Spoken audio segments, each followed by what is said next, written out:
C'est bientôt fini cette histoire?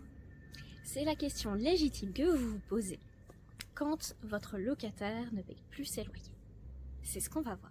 Je vous raconte cette semaine l'histoire d'un bailleur qui souhaite se débarrasser de son locataire indélicat.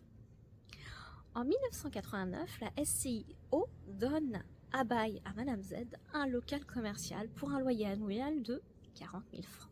En 2006, Madame Z cède son fonds de commerce à la société T. La société devient ainsi le locataire officiel des locaux. Le loyer est alors de 1 305 € par mois. Cependant, la société T connaît des difficultés financières, si bien qu'elle ne s'acquitte plus de son loyer. Elle est placée en redressement judiciaire, s'en sort et bénéficie d'un plan de continuation. Cependant, dès novembre 2014, un nouvel impayé de loyer est constitué. L'impayé est à ce moment-là de 4 000 €. En novembre 2014, le bailleur fait délivrer à son locataire un commandement visant la clause résolutoire, et sans régularisation dans le délai prévu par le commandement, le bailleur assigne son locataire devant le juge des référés pour obtenir le constat de la résiliation du bail et l'expulsion.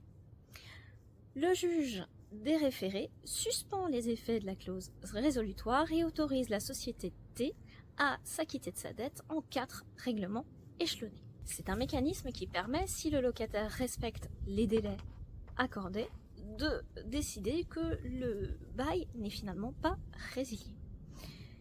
Le bail est en effet le nerf de la guerre dans une activité commerciale, puisque sans bail, le fonds de commerce n'a quasiment plus de valeur. Mais patatras, la société T ne respecte pas les délais octroyés par le juge. Le bailleur lui fait alors délivrer un commandement de quitter les lieux. La société T saisit alors le tribunal pour contester ce commandement de quitter les lieux et pour solliciter de nouveaux délais de paiement. Toutefois, ni le tribunal ni les cours d'appel ne lui accordent ces délais de paiement, estimant qu'elle en a déjà bénéficié devant le juge des référés et qu'elle ne peut en obtenir de nouveaux. Mécontente, la société forme un pourvoi en cassation. Elle soutient que l'ordonnance de référé n'ayant pas autorité de chose jugée au principal, les juges du fond peuvent parfaitement lui accorder des délais de paiement. À votre avis, a-t-elle obtenu gain de cause? La réponse est non. Dans cet arrêt du 11 juillet 2024, la Cour de cassation juge que la Cour d'appel ne pouvait accorder au débiteur de nouveaux délais de paiement dès lors qu'il en avait déjà obtenu devant le juge des référés et qu'il ne les avait pas respectés. Moralité, les délais de paiement accordés par le juge au débiteur doivent être scrupuleusement respectés.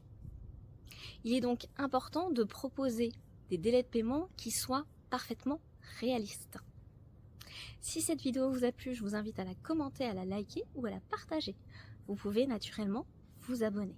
Quant à moi, je vous dis à la semaine prochaine pour une toute autre thématique.